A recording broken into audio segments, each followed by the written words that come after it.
The third black belt hit the mat so hard that the entire dojo went silent. For one frozen second, nobody moved.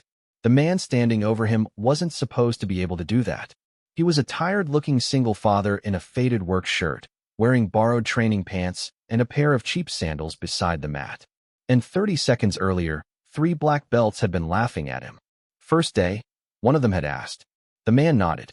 Then you picked the wrong place. They laughed again. Now all 3 were on the floor. And the strangest part was this. The single dad wasn't smiling. He was staring at the clock. 58 seconds. His name was Daniel Mercer.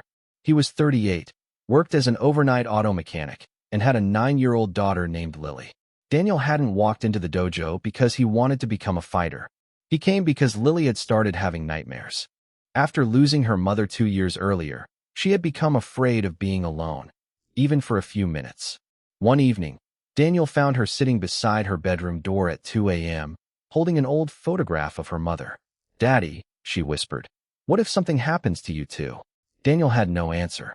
The next morning, he found a beginner martial arts class at a small community dojo near their apartment. He signed Lily up first. Then he added his own name. Not because he thought he could fight, because he wanted her to see that being afraid didn't mean you stopped moving. But on his first training day, Lily wasn't there. She had gotten sick at school. So Daniel showed up alone. And that was when everything went wrong. The dojo smelled of rubber mats, sweat, and disinfectant. 3 advanced students were finishing practice near the mirrors. Marcus, 31, was a former college wrestler. Evan, 27, was preparing for a regional tournament. And Cole, 24, was the youngest black belt in the room. They weren't cruel men. They were simply confident. Maybe too confident. When Daniel explained that he'd never trained before, Marcus looked at his worn hands. "You work construction?" "Mechanic." Marcus chuckled. "Close enough." Daniel said nothing. Then the instructor, Mr. Hahn, paired him with Cole for basic positioning. Cole barely tried. He moved Daniel around like a child. A few people laughed. Daniel stumbled, caught himself, and quietly apologized. But something bothered Mr. Hahn. Daniel wasn't watching Cole's face. He was watching his feet. And when Cole suddenly stepped forward, Daniel moved backward before the attack came. Mr. Hahn's expression changed. Just slightly. During the next drill, Daniel made a mistake. A serious one. He froze. Cole grabbed his wrist, and Daniel instinctively pulled away too hard. Cole lost his balance and fell. The room went quiet. Daniel immediately stepped back. "I'm sorry." Cole stood up, embarrassed. "You almost hurt me." Daniel nodded. "I know. That should have ended the lesson." Instead, Cole's pride took over. "Let's try again." Mr. Hahn looked at him. "Cole, I've got it." Daniel hesitated, then nodded. The second attempt lasted 4 seconds. Cole rushed forward. Daniel sidestepped. Cole's momentum carried him past. Daniel caught his arm. And somehow, without striking him, Daniel had him pinned. Everyone stared. Daniel released him immediately. "I don't know how I did that." Mr. Hahn quietly answered. "You do." Daniel looked confused. "You just don't remember where you learned it." That sentence stayed with Daniel. Because he didn't. At least, not consciously. That night, Daniel returned home and found Lily awake on the couch. She was holding a small wooden box. "Mom left this for you." Daniel opened it. Inside was an old photograph. He nearly dropped it. It showed Daniel at 19, standing beside his older brother, Michael. Both were wearing military uniforms. Daniel had forgotten that photograph existed. Lily pointed to the second man.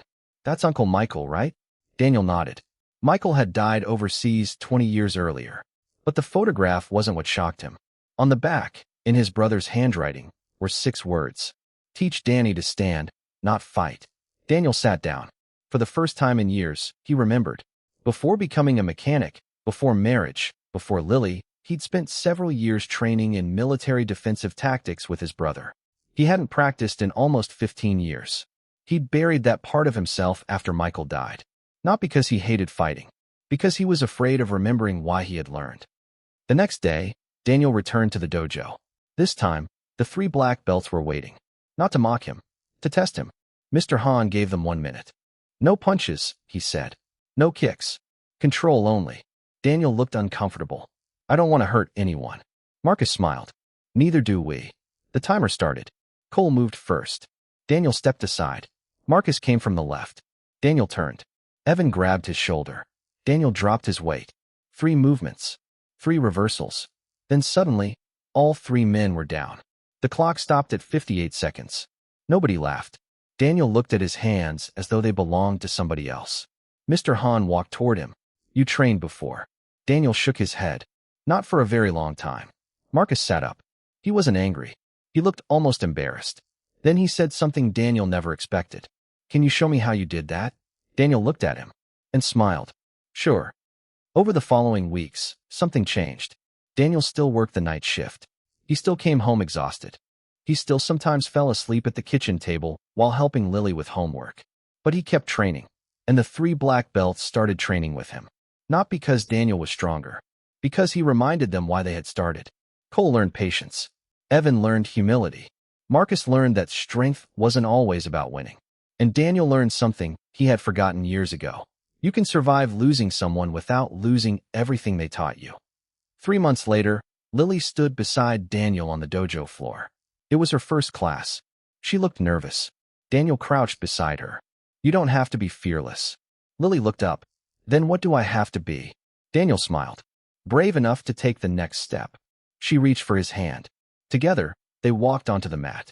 Behind them, Marcus, Evan, and Cole bowed respectfully. Not to the strongest person in the room.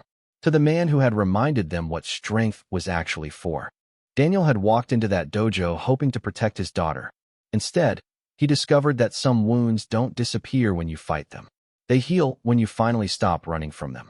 And sometimes, the strongest person in the room isn't the one who can knock everyone down. It's the one who gets back up and teaches others how to stand.